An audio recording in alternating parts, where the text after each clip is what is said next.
Around Dodge City and in the territory on West, there's just one way to handle the killers and the spoilers, and that's with a U.S. Marshal and the smell of Gunsmoke.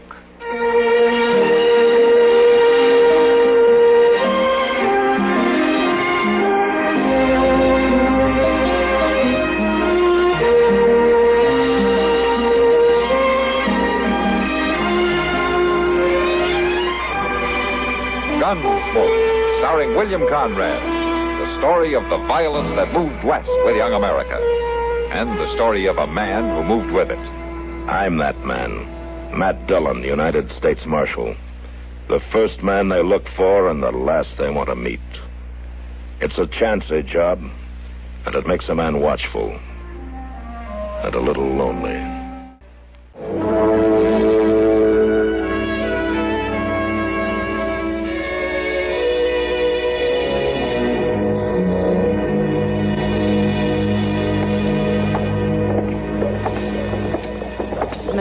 Try not to be hard on Chester, huh? I'm not going to be hard on him, Kitty, but if a man isn't doing his job... I'm afraid Matt's right, Kitty. Why, the other day I was riding through Cottonwood Grove, and there was Chester, big as life, lying under a tree with a straw stuck in his mouth. What day was that, Doc? What day was it? Let me see. I was on my way to Reb Morgan's place. See, that youngest kid of Reb's got himself wrapped up in a roll of barbed wire. Oh, I thought I would never get him out. What day, Doc? Oh, what day? Now, let me think. Thursday. It was Thursday. Yeah, that's the day he was supposed to clean the rifles, get a new stirrup leather for my saddle, and do a half a dozen other things he hasn't been doing for the last 10 days. Well, what did he say, Doc? Well, he didn't even see me. He just lay there staring up at the sky. Matt, I think I know what it is. What? Chester's got spring fever. Spring fever? She might be right, Matt. We've sure been having the weather for it. Yeah, I got a touch of it myself. Well, Chester's going to have to straighten out. This has been going on for weeks. I'll see you two later, huh? Now, you be easy on him, Matt. All right, Kitty.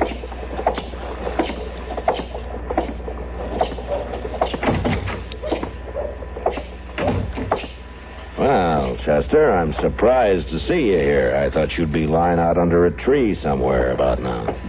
Under a tree? Uh-huh. Oh, no, sir. I've been waiting around for you, Mr. Dillon. Oh? Well, good, because I want to talk to you. Mr. Dillon, did you ever sit and watch a beaver build a dam? Did I ever what? Watch a beaver build a dam. Chester, this is exactly what I want to talk to you about. There's a lot of work to be done around here, and you're not getting it done. Yes, sir, I know, but I was just starting to explain about that. You were? Yes, sir. See, for most of the year, a stream runs in one direction, don't it? Then along comes the beaver, and he builds his dam, and the water kindly starts to go in the other direction. At least for a while it does. What's this got to do with your not doing your work, Chester? Well, that's the way my blood is. Every year about this time, my blood kindly dams up and starts to go the other way, and I feel different. Chester, come here. Hmm? Now, sit down.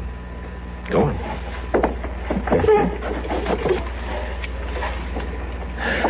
All right.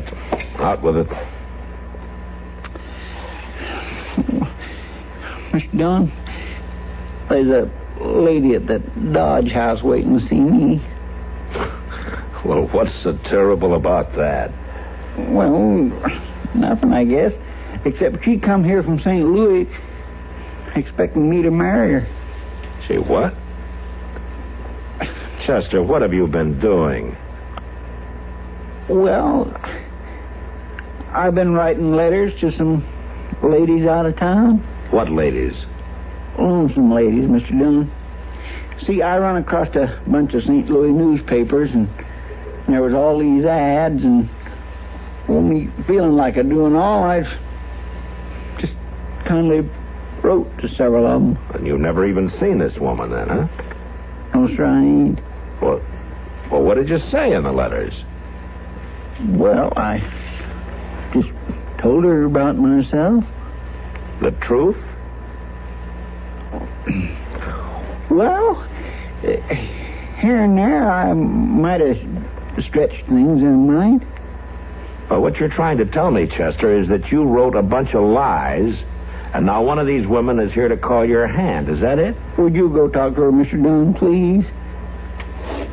You mean you want me to get you out of it? Yes, sir. Well, Chester, All right. What's her name? Mrs. Corinne Gatesley. Mrs.? She's a widow lady. Oh, fine. You want me to tell her that you've left town? We don't know where you are, something like that. Is that it? Well, no, sir. Not exactly. Then what? Well, if you don't mind too awful much, Mr. Dillon, would you tell her you're Chester Proudfoot? That I? Well, see, then you could go on about how you ain't going to marry her and all that. Wait a minute. You don't understand, Mr. Dillon. Wait a minute, Chester. But, Mr. Wait a I minute. sent her your picture. You did what? It was an awful good likeness. Remember that one of you standing in Mr. Titus's studio holding that bowler hat in your hand? Oh, where are you going, Mr. Dillon? Chester, I'm going to tell her the truth right now, and you see that you're here when I get back. Yes, sir. Oh, dear, I wish I hadn't never learned to write.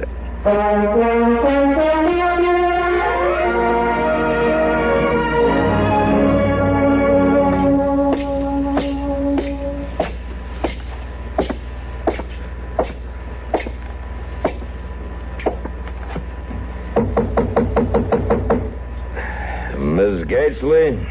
Yes? Who's there? Chester, is that you? It's Matt Dillon. Yeah, what are you...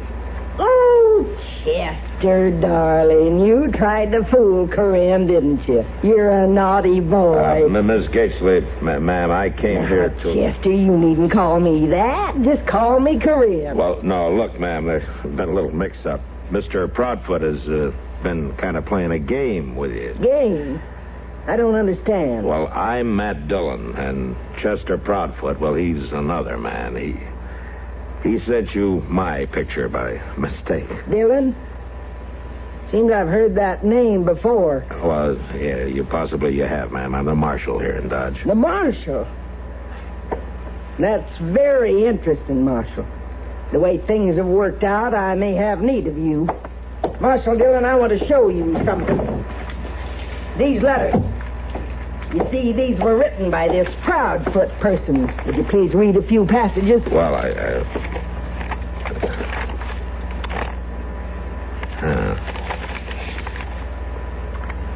yes, I see. What would you conclude from that, Marshal? Well, he's expecting some money to come his way soon. What else? And he's not above marrying the right woman. Marshal, would you please tell Mr. Proudfoot that I'm waiting for him to call on me? Yes, ma'am. I'll tell him that. Good day, Marshal. Good day, Miss Gatesley.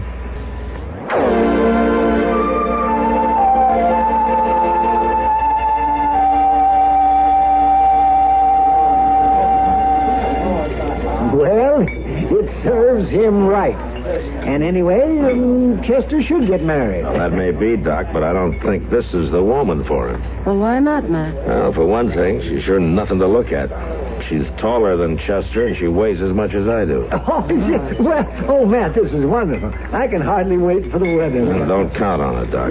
Well, where is Chester, Matt? He's hiding out down at the office. Yeah, well, let's get him up here, huh? And drink a toast to this, just in case. Oh, Doc, stop. Now, Kitty, I've known Chester a long time, and I want him to know how happy I am for him. Doc, you're just making fun of him. No, I'm not. I may even deliver their first child free.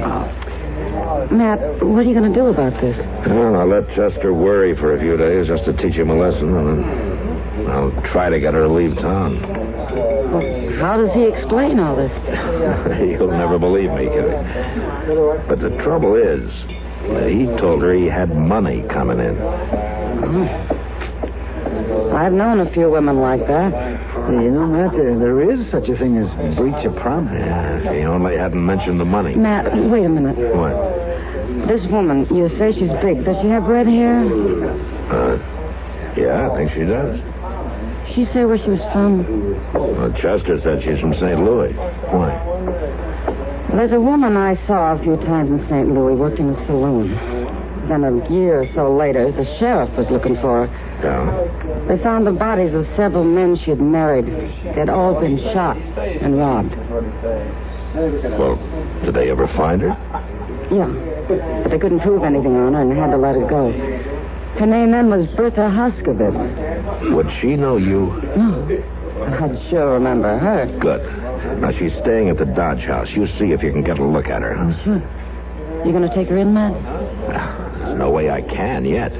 But I'll wire St. Louis and see what they say about her. And in the meantime, there's one thing pretty sure. What? If she is Bertha Hoskovitz, she's planning Chester for her next victim.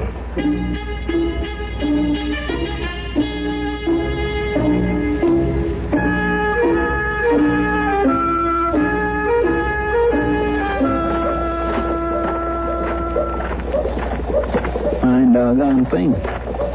If he don't want me to read him, he just don't need to send me after him. But to let on to Mr. Hightower that I read his telegraph, well... It come in all right, Mr. Dillon. Here. And it ain't been opened. Oh, thanks, Chester.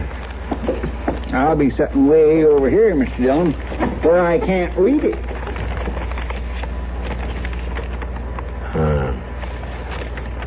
Yeah, just like Kitty said. No need to fear on me reading your telegraphs anymore, Mr. Dillon. Mr. Hightower made that real plain. Oh, Chester, will you quit your grumbling? When there's something I want you to know, I'll tell you. You probably think I mind some, Mr. Dillon, but I don't. It don't bother me at all. Not one bit. I know. What's going on now, Mr. Dillon? Or ain't I supposed to know about that neither? Have you seen your lady friend yet? No, and I don't intend to. I hope she's on the first train out of here today. You know, you're going to find her a lot harder to get rid of than you think, Chester. I'll see you later.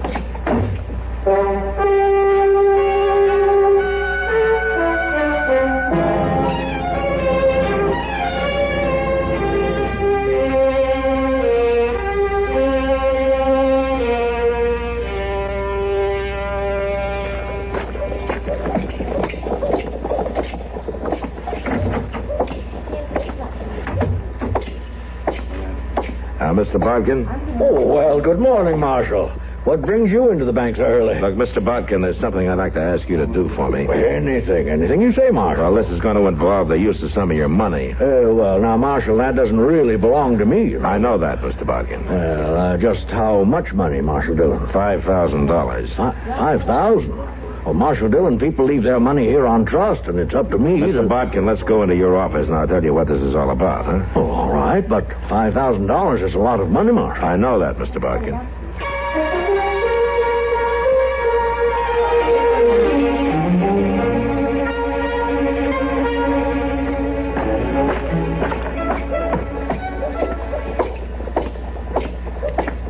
Matt! What? Oh, Matt! Oh, yeah, Doc. Matt, I've been looking all over you. Kitty and I saw that Hoskovitz woman going into your office a few minutes ago. Oh? Yeah, you better keep her away from Chester. She's liable to convince him he has to marry her. Well, that's what I wanted to do. I want Chester to think that he really does have to marry this woman. Look, Doc, I tell you what. Huh? You go find Kitty and tell her about this. And see that she helps out, huh? Oh, but Chester might get killed. Well, I'll see that he doesn't. Now, you go tell Kitty, and then both of you come right back to the office as soon as you can.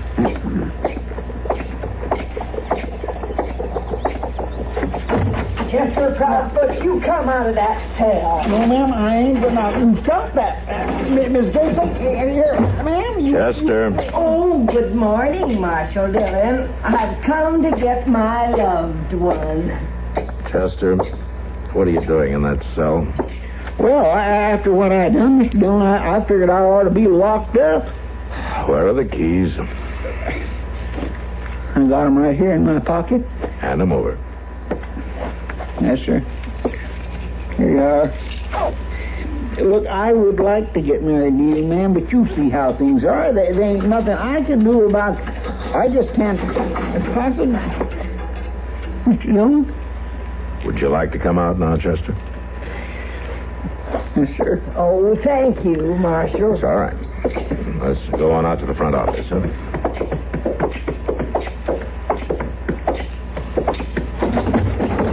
Ah, there he is, Kitty. The happy bridegroom. Hello, Chester.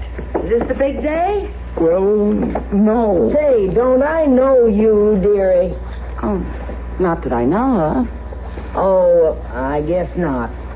Oh, look at this poor boy. He's scared to death. Chester, darling, see how your little Corinne's trembling all over? Oh, my God, just look at that. Don't do I have to go through with this? I never really meant nothing by writing all them letters. I was just having a little fun. Chester, you can't toy with a woman's heart that way. You ought to be ashamed of yourself, Chester. I am, Miss Kitty. Honest, I am. Miss Gaisley, ma'am. Yes, love. You don't want me now, do you? I don't look like much. I ain't had hardly no schooling at all. All I know is helping Mr. Dillon, and that's all I really want to do. Every year at this time, I get these crazy ideas about women and maybe having a home of my own And spending your money on someone you love. money. Say, that's... Oh, I told you an awful lie about that. Why, I ain't got no money at all. That was all part of the... Well, that was just talk, like the rest of it. What are you saying? No money. No, ma'am, no money. Oh, Matt, is Chester in here? Yeah, he's here, Mr. Bodkin. Oh, there you are, Chester. Well, my boy, have I got good news for you. Oh, Mr. Bodkin, I sure could use some good news. Well, then look in this bag. There's $5,000 in it, and it's all yours. Now, don't fool me, Mr. Bodkin. I got enough trouble as to I am not fooling. It's yours. 5,000 Chesters? Yes, ma'am. He inherited it. No, I didn't. No, I did not. Oh, yes, you did. No. From an old man down in Texas. Who? What old man? Grandpa Drum. Remember him? Grandpa. Now, why did he have to go and do that? Well, isn't that wonderful, Chester? Now you can get married just the way you always wanted to. Mr. Dillon, I don't want to leave here. Well, I'm making coffee for you, holding your horse, and I'll get that saddle fixed right away, I promise. Chester, you don't have any choice. You've asked for this woman's hand. He sure has. No, Chester, dear. Do you want me to read these letters out loud? No. I'll marry you. Now you're talking, Chester. Well, let's all go over to my place and we'll celebrate. That's a good idea, Kitty. And Chester, it's on me. Every last drink. Thank you, Miss Kitty. You always was nice to me.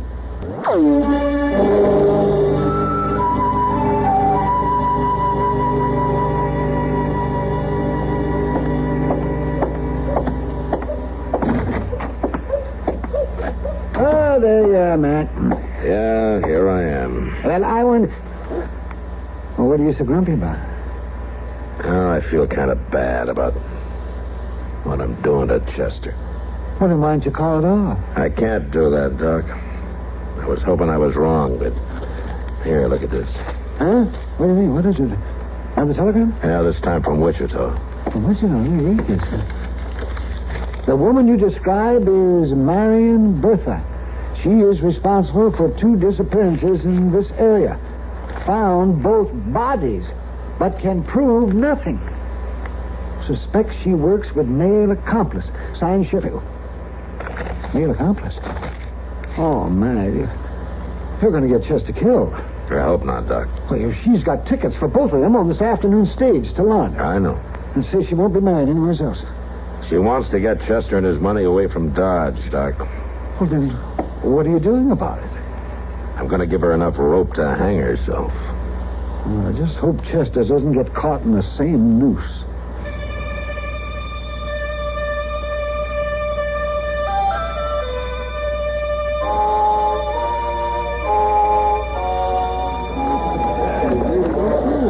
Well, goodbye, Chester.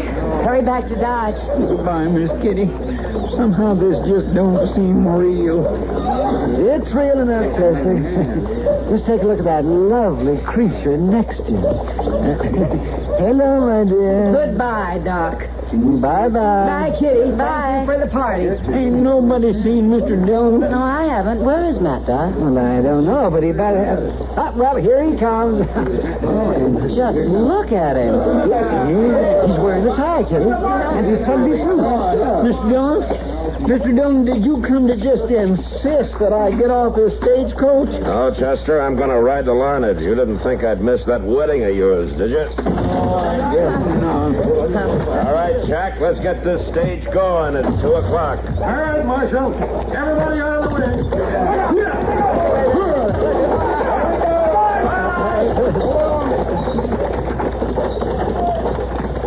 Well, hope everything works out all right, Doc. Oh, so do I, Kitty. So do I.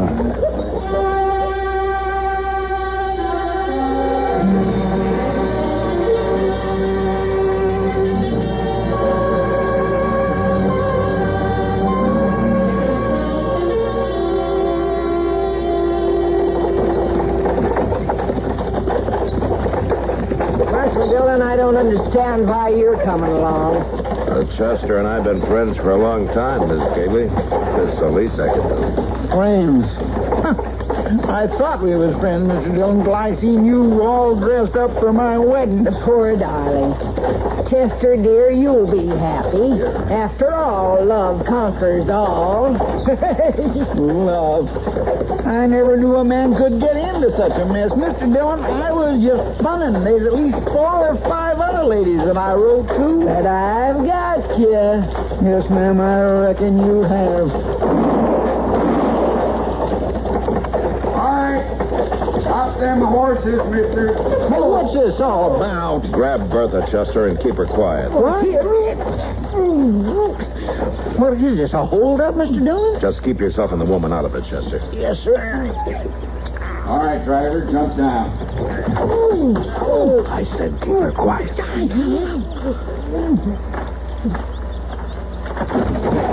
Bertha, it's good. Throw up your hands. Fred, it's the marshal. Husband! You shot my husband! Oh, Fred! Fred! Why did you bring the marshal? Who's she, Mr. Dillon? She called him her husband, and she was fixing to marry me. No, she wasn't, Chester. She was going to have him kill you. She was. And you wasn't letting her take me off to get married at all. You was only trying to capture her. Yeah, I had to have both of them, Chester. He's a killer. She may be, too. Well, why didn't you tell me, Mr. Dillon? I could have helped. You did, Chester. You helped a lot. I did? I did? Well, say now. I reckon I did at that, Mr. Dillon.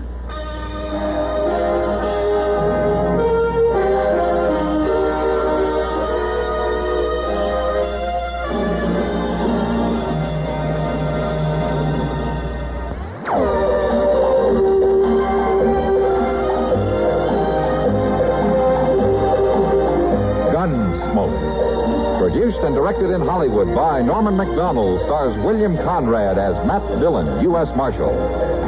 The story was specially written for Gunsmoke by Tom Hanley, with editorial supervision by John Meston. Featured in the cast were Virginia Gregg, Joseph Kearns, and Vic Perrin. Harley Bear is Chester, Howard McNear is Doc, and Georgia Ellis is Kitty.